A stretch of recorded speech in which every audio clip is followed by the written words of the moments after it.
नमस्कार दोस्तों, भारत संतों की भूमि चैनल में आपका हार्दिक स्वागत है। आज हम भक्त तुकाराम जी के बारे में बात करेंगे।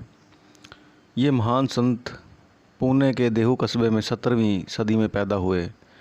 एक आम आदमी संत कैसे बना, साथ ही किसी भी जाति या धर्म में जन्म लेकर दृढ़ भक्ति और सदाचार के बल पर आत्मविकास साधा जा सकता है, यह विश्वास आम इंसान के मन में निर्माण करने वाले थे संत तुकाराम यानी तुकोबा।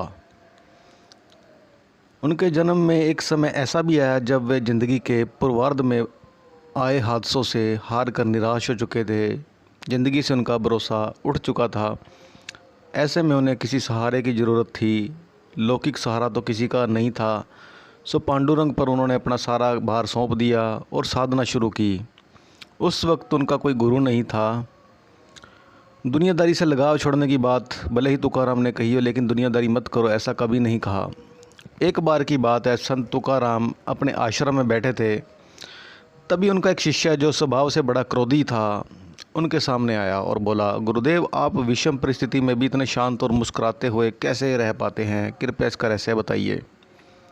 तुकाराम जी बोले, मैं इसलिए ये सब कर पाता हूँ क्योंकि मुझे तुम्हारा रहस्य पता है। शिष्य ने कहा, मेरा क्या रहस्य पता है आपको गुरुदेव, बताइए। संत तुकाराम जी दुखी होते हुए बोले, तुम अगले 1 सप्ताह में मरने वाले हो। कोई और कहता तो शिष्य ये बात मजाक में टाल सकता था, पर स्वयं तुकाराम जो संत थे उनके मुख से ये बात निकली को कैसे काट दिया जा सकता था। शिष्य उदास हो गया और गुरु का आशीर्वाद लेकर वहाँ से चला गया। रास्ते में मन ही सोचा कि अब केवल 7 दिन रह गए हैं ज़िंदगी के, जो गुरुजी ने बताया है कि मेरी मृत्यु होने वाली है, क्यों ना मैं इसको प्रेम और भक्ति में लगाऊं। उसी समय से शिष्य का स्वभाव बदल गया। वह हर किसी से प्रेम से मिलता, किसी पर क्रोध न करता, अपना ज़्यादातर समय ध्यान और पूजा में लगाता, अपने जीवन में किए गए पापों का प्रायश्चित करता। जिन लोगों से उसने कभी मनमुटाव किया था उनसे उसने हृदय से क्षमा मांगी, पुनः अपने काम निपटाता और प्रभु भक्ति में लीन हो जाता। ऐसे करते हुए 7वां दिन आ गया तो शिष्य ने सोचा क्यों ना गुरुजी से मिल के आऊँ, उनके दर्शन कर लूँ। अब समय आ चुका है जाने का।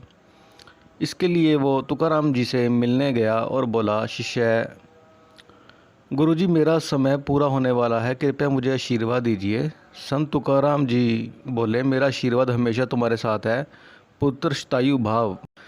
तुकाराम जी ने शिष्य से पूछा, अच्छा ये बताओ कि पिछले 7 दिन कैसे बीते, क्या तुम पहले की तरह ही नाराज थे लोगों से, उन्हें अपशब्द भी कहे होंगे।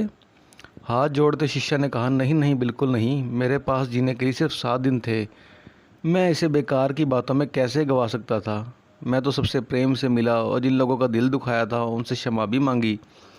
संत तुकाराम मुस्कुराए और बोले, बस यही तो मेरे अच्छे व्यवहार का रहस्य है। मैं जानता हूँ मैं कभी भी मर सकता हूँ, इसलिए मैं हर किसी से प्रेम पूर्वक मिलता हूँ, किसी पर क्रोध नहीं करता। शिष्य तुरंत समझ गया कि संत तुकाराम ने उसे जीवन की अनमोल शिक्षा देते हुए मृत्यु का भय दिखाया था। उसने गुरुजी की बात गांठ बांध ली और फिर कभी क्रोध न करने का विचार करके खुशी खुशी वहाँ से लौट गया। ऐसे थे महान संत तुकाराम जी। धन्यवाद दोस्तों। संत जी के जीवन से संबंधित ये वाक्य अच्छा लगे तो चैनल को लाइक करें, शेयर कर सब्सक्राइब करें। हम जल्द हाजिर होंगे अपने अगले वीडियो के साथ।